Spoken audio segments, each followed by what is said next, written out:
They just wanted it more. Instinct has finished with a perfect record. This is Chris Bucket, and you're watching MLG Weekly, the most in-depth coverage of the world of competitive gaming. This week, we take you back to sunny Southern California for the third stop, the MLG Pro Circuit from the Anaheim Convention Center. We check out all of the action from the world of Starcraft II, Halo Reach, and Call of Duty Black Ops. We have the top 10 plays from all three games, and of course, it wouldn't be the Weekly without your boy Nexy and his first look at the hot new game, Call of Juarez. All this and a ton more action coming up right now on MLG Weekly.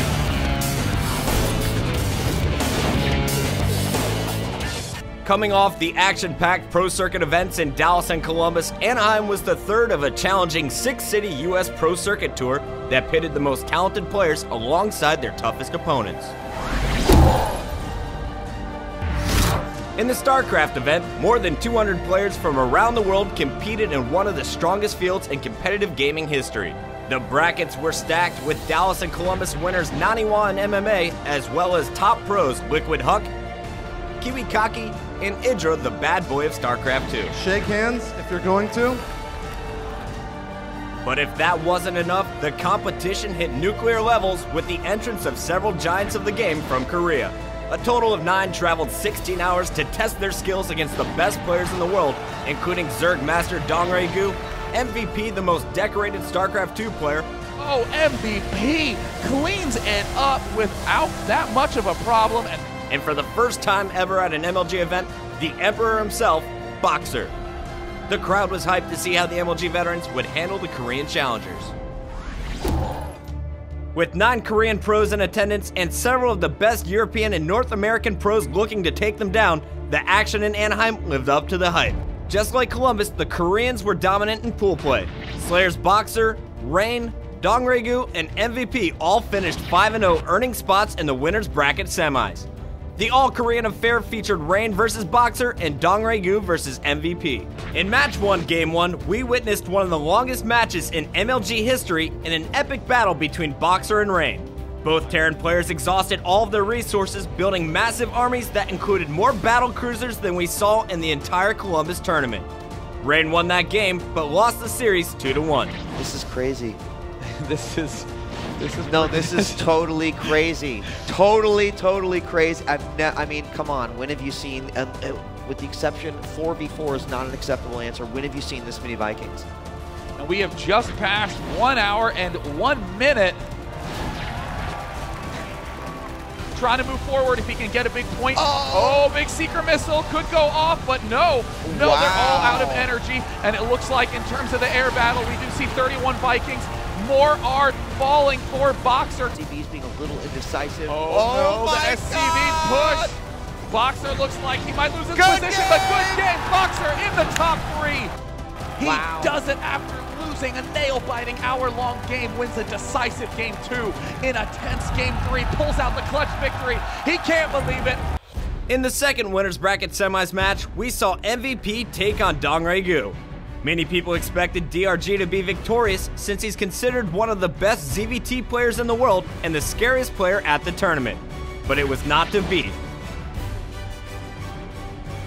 MVP defeated DRG 2-1 to move on to the winners bracket final. Unfortunately, the tanks are going to siege up. He's going to move forward. Tanks make a nice little line. In come the Banelings, and they will just be demolished. Unbelievable. There's a good game. In the winners bracket finals, MVP continued his domination, decisively defeating Boxer. In Game 1, Boxer continued to use his Hellion-based tactics against MVP, who chose to go with a Banshee opening in this 35-minute match. After many worker kills and sticky engagements, Boxer was unable to stop the methodical push of MVP's tank line, losing Game 1 in convincing fashion. MVP pulls off the win. In Game 2, MVP pulled ahead early on by killing 14 of Boxer's workers with a Blue Flame Hellion run-by. Boxer countered with his own Hellions, but lost them all without getting a single kill. Already miles behind, Boxer was finished off by another Hellion drop in his main. MVP's Hellions killed his remaining workers, forcing him to GG. MVP cleans them up, and with near flawless execution, a 2-0 victory. Boxer GG's. With that win, MVP advanced to the Anaheim Finals, where he waited for one of three Terrans, Boxer, MMA, or Gonzi, to advance from the loser's bracket. MMA was able to take out Gonzi in the loser's bracket semis, setting up a match with his mentor, Slayer's Boxer. Tank lines have been increasingly large for Boxer all game long, but not anymore. Can Boxer have time to pull back? And there it looks like Slayer's Boxer telling his teammate, get number one, please. Good game. GG. MMA defeated the Emperor 2-1 and was completely overcome with emotion, going back to his booth and weeping with tears of joy.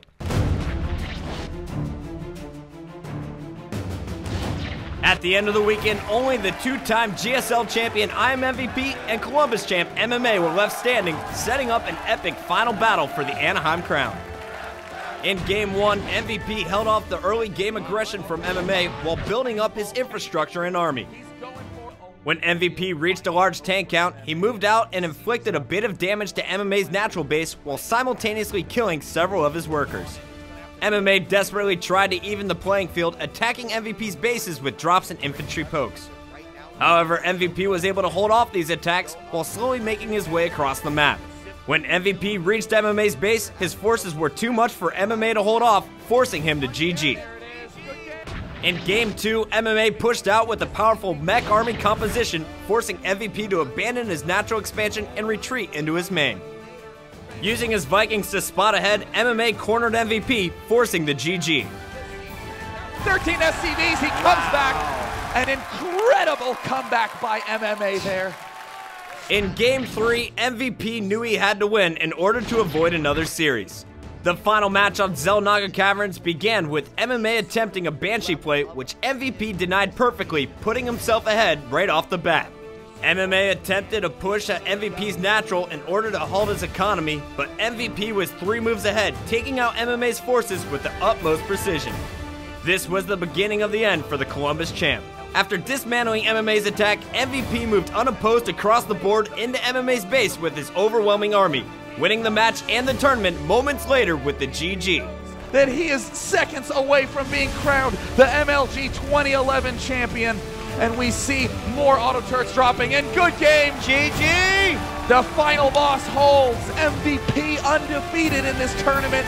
MVP was able to take out MMA to wear the Anaheim crown in his MLG debut, securing his place as one of the most decorated Starcraft II players in the world. More than 180 Halo Reach teams returned to Anaheim to compete in the 3-day double elimination tournament. Dallas champs Status Quo, Columbus winners Instinct, and 2010 national champions Final Boss were all back to compete for respect, bragging rights, and a chance at the $20,000 first prize. In the winners bracket semifinals, Status Quo and Instinct made quick work of Classic and Believe the Hype, giving further ammunition to those who believe preparation and team confidence wins championships. This set up a showdown in the winners finals between this year's Dallas and Columbus champs. In the winners bracket final, Status Quo's run towards the top came to a screeching halt in their match against Instinct. Pistol and company continued their domination, raising their game to an even higher level. In Game 2, Roy kept Instinct's 16-game unbeaten record intact, taking over the tie game with a killing spree on Team Slayer. He and the rest of the squad continued the team's momentum in the third game on their way to a 3-0 sweep. Instinct facing, they always are able to rebound with the momentum and take the lead back. And now we're seeing the Status Quo cannot set up, and this Instinct squad's just feeling so comfortable. Pistola dropping the bow, picking up the double kill. Lunchbox and Pistola working so well together to secure this one. While Pistola's running it, Lunchbox killed 2 players and took all kinds of damage, distracting the SQ squad. They now lead 4-2. Lineup, he just picked up a nice double kill with 2 quick headshots. Now he's looking for Ace who is in his hut, and like Ogre 2 shutting him down. I was watching Status Quo for a bit, but should have just been staring at Instinct here on our main stage, going off, and Roy is on an incredible spree. I'm just looking to win. If we go Game 5 against these guys, they're a great team. If we go Game 5 and win, you know, I'll be fine with that. There's nothing wrong with winning 3-2 as long as we're advancing to the finals. The losers bracket final saw a rematch between Status Quo and Classic, who started down 3-0 in the best of 11 matchup. The crowd was not sure what to make of this Jekyll and Hyde team, who was scorched by SQ the day before. Classic looked like a completely different team, feeding off of the momentum they gained after 2 11-game wins over Warriors and Dynasty. In a tightly contested match, Team Classic rallied back behind the killer sniper play from Prototype, but Status Quo would not be denied, turning it around and closing out the unprecedented run of Team Classic. Enable's overkill and near-kill tacular in Game 10 helped Status Quo win the dramatic series 6-4, securing a rematch against Instinct in the Anaheim Finals. Pete Tizzite going for number 28. There's the triple for Enable. He is catching fire. His overkill. Give him the kill tag. Don't finish that. Oh, Lipper. Doesn't matter. He does get the killing spree. In the finals, it was all over for Status Quo, who would be choked out once again as they faced Instinct's Dream Team lineup. With MVP caliber performances from Roy and Pistola, Instinct rolled over SQ 6-0 to complete the perfect tournament with a final record of 21 wins and no losses. Twin Brother will finish off the kill with the headshot. Check out the teamwork we are seeing here from Instinct. Roy taking ridiculous angles. Ogre 2 just pinching with Pistola. That is 3 members down to Status Quo. Ace the last one alive. All 4 dead there for Status Quo momentarily. Ace is actually able to get out here as Roy is going to be following up that kill with the killing spree. Flag being run by Roy's twin brother, Lunchbox, one of the best at inflicting maximum damage before being killed. The perfect word, just maximum damage. He injures everyone in his sight as Ogre 2 is just destroying at the lane. I was trying to think of something nice to say about Status Quo at the end of that one, but you can't. Instinct is just dominating this game.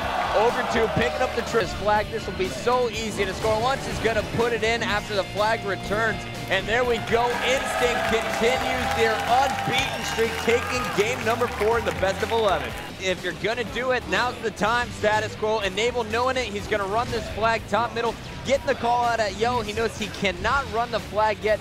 Being patient here, working with Flamesword. Flamesword wins a huge one-on-one against Pistola. Assault moves top middle to keep this flag alive. Roy in position to stop Assault, though. The grenade's a little bit behind him. Enable versus Roy. Enable keeps this one going with the flag out. Lunchbox is getting the return.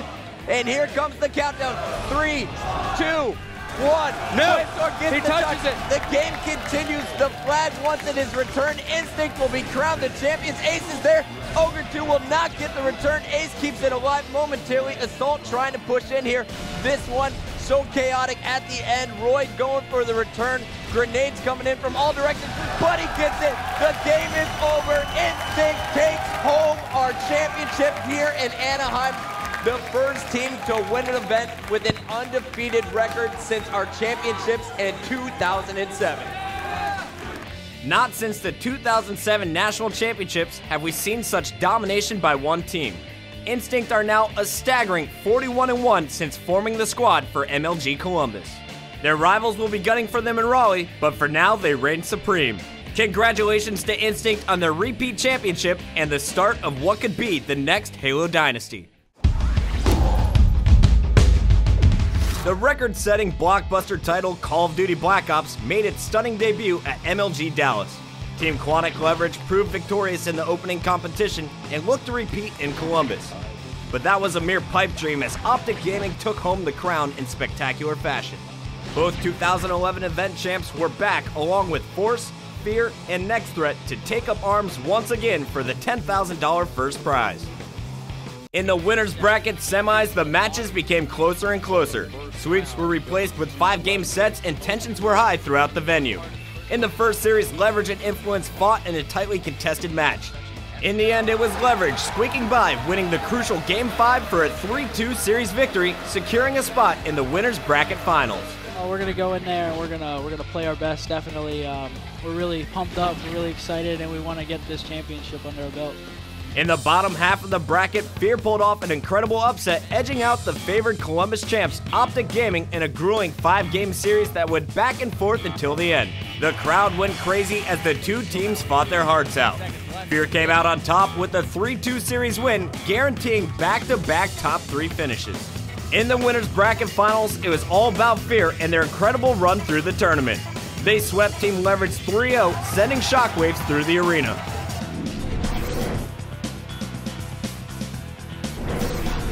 Fear's incredible teamwork, killer FAMAS play, and calculated moves from Fizz and Assassin helped them advance to the championship match, while Leverage would drop to the losers bracket finals. There, Leverage would face Optic Gaming in what many people thought would be the championship matchup. This highly contested battle between the Dallas and Columbus champs was the match everyone wanted to see. After 3 games, Leverage led 2 games to 1. Then in the second half of a decisive Game 4, Leverage capped an unthinkable 6 times.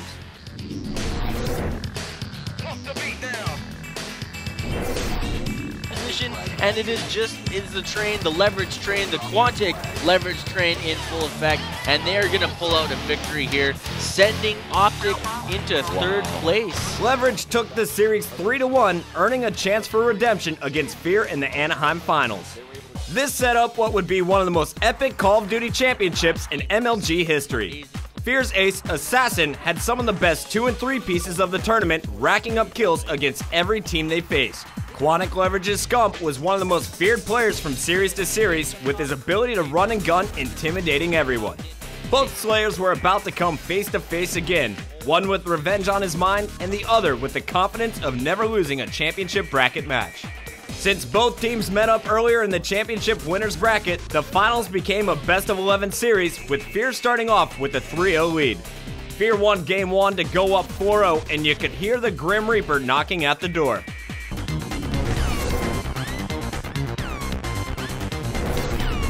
But after that, Leverage turned it on, rattling off 4 straight to even the series. There you go. Let's go. 3 cat. We need this one.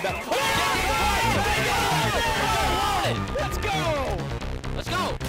In a clutch overtime capture of the flag, Fear managed to regain control of the finals and take another small lead, but it would be their last. Quantic Leverage managed to take the final 2 search and destroy maps in dramatic fashion to hoist the MLG Pro Circuit trophy once again.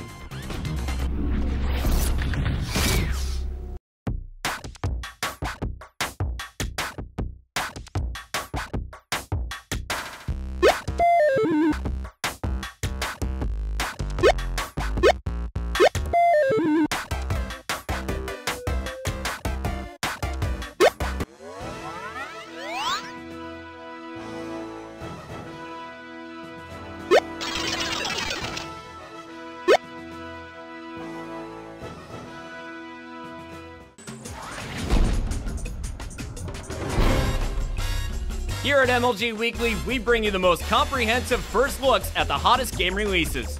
This week, our boy Nexy fights the Mexican drug cartel in Call of Juarez. What's up, guys? It's Nexy. Now, this week I picked up Call of Juarez the Cartel. Somehow, this piece of shit is the top 3 selling game of the week. And because I hate campaign, we're going to check out the multiplayer. Let's get it started. Now, before we hop into the game, I'm going to show you guys some of the customization. Let's start with classes. Think Call of Duty. So I've got my 3 classes here, and some haven't been unlocked yet. You'll unlock these as you get more kills and complete challenges when you're playing multiplayer. There's actually a lot of customization in this game. First, you choose good guy or bad guy, but then you can change their skin. Check this out. So right now I'm the bad guys. I want to choose a bad guy that represents me. Oh, perfect! It's the cast of the Jersey Shore! I'm going to play as the Situation. Alright, now that I finally got into the game, I'm going to give you guys my 3 tips. Number 1, change your controls. Hit start, hit Y, go over to controls, and you'll see here there's look dead zone. Drop that all the way down. You don't want any look dead zone, and I personally like to drop my sensitivity just a little bit. You guys toy around, find what you like, but just get rid of look dead zone. It's worthless. Alright, here's my second tip. You see the guy with the little green marker on him? That's your partner. The closer you are to your partner, the more beneficial. Your abilities are boosted and you can resupply ammo. So always stick next to your partner. Check the evidence room. Yo, what's up, partner? Come on, man, boost my abilities. What's this guy doing?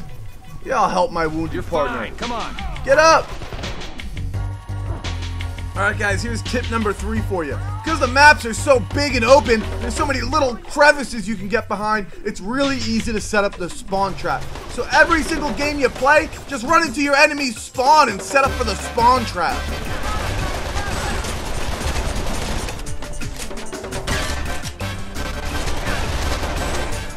And here's a bonus tip for you. After you've changed your controls, stood by your teammate and set up the spawn trap, go back to GameStop and return the game. Alright guys, there you have it. Those are my thoughts on Call of Juarez the Cartel. I'm coming to you live from my mama's house. I'm Nexy and I'll see you next time. The recent MLG event in Anaheim gave the gaming community some of the most exciting gameplay ever witnessed. This week we count down the top 10 plays from the tournament. At number 10, we have Boxer with his incredible elevator drop with the Blue Flame Hellions against Idra.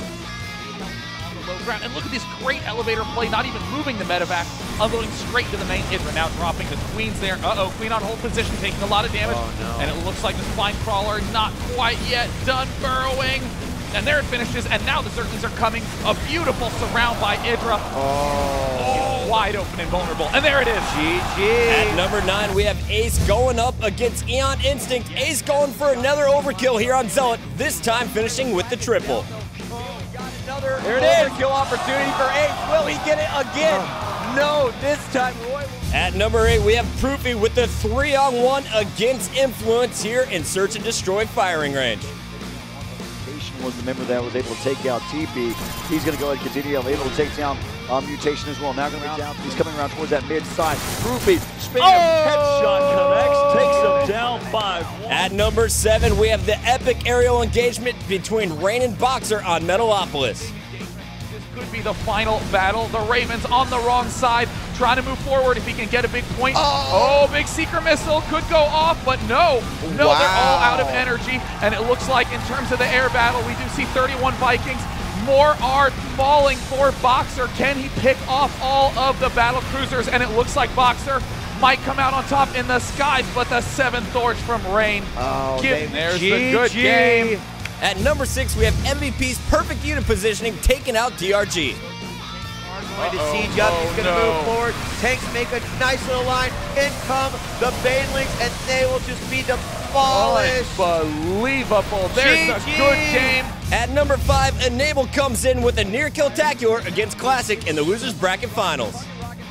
But he does have the DMR to clean up the kill. Now a double with that second rocket on Pete Tizype. Going for number 28. There's the triple for Enable. He is catching fire. It's overkill. Gives the kill tag. Don't finish that. Oh, Lipper. Doesn't matter. He does get the killing spree. At number 4, we have Felonies clutching it in a 3-on-1 against Young Guns in the tiebreaker round. One guy down, they got 16 seconds left. This is coming down to the tiebreaker round in the last few seconds. If he can stay there. Oh my God. Fellow just went so huge. I can't And they're going to win this. That was That's insane. Amazing. That was insane. Felonies save the day. We go back to Halo at number 3 with Snakebite with the incredible overkill securing the final flag against Turning Point. Oh, there is the triple for Snakebite, and the flag is down bottom. Megan, the overkill extermination. What a way to finish. And they are going to take game number 1. At number 2, we have the best play in the Call of Duty tournament. This is Assassin's Ace against Spear.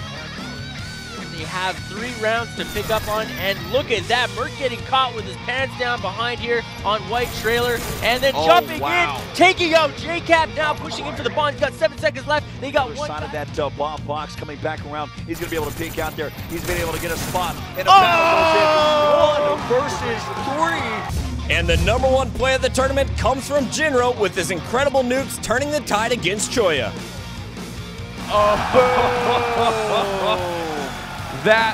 Let's go to the worker kill count. It's looking awfully good for Liquid Jinro moving into the Quite a few Vikings and all that. Choya is giving him chase and going to chase him right into the main base. There's the defensive nuke. If he can hold this wall right here, he's got to melt these zealots. The nuke could go down right in the middle of all these units. Oh no! Oh my And it looks like, oh no, Choya!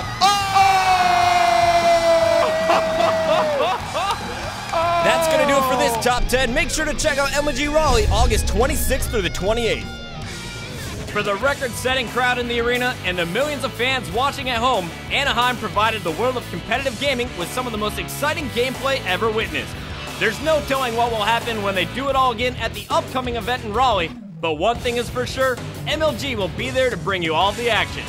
That's it for this week's episode of MLG Weekly. Tune in next time for the most in-depth coverage of the world of competitive gaming.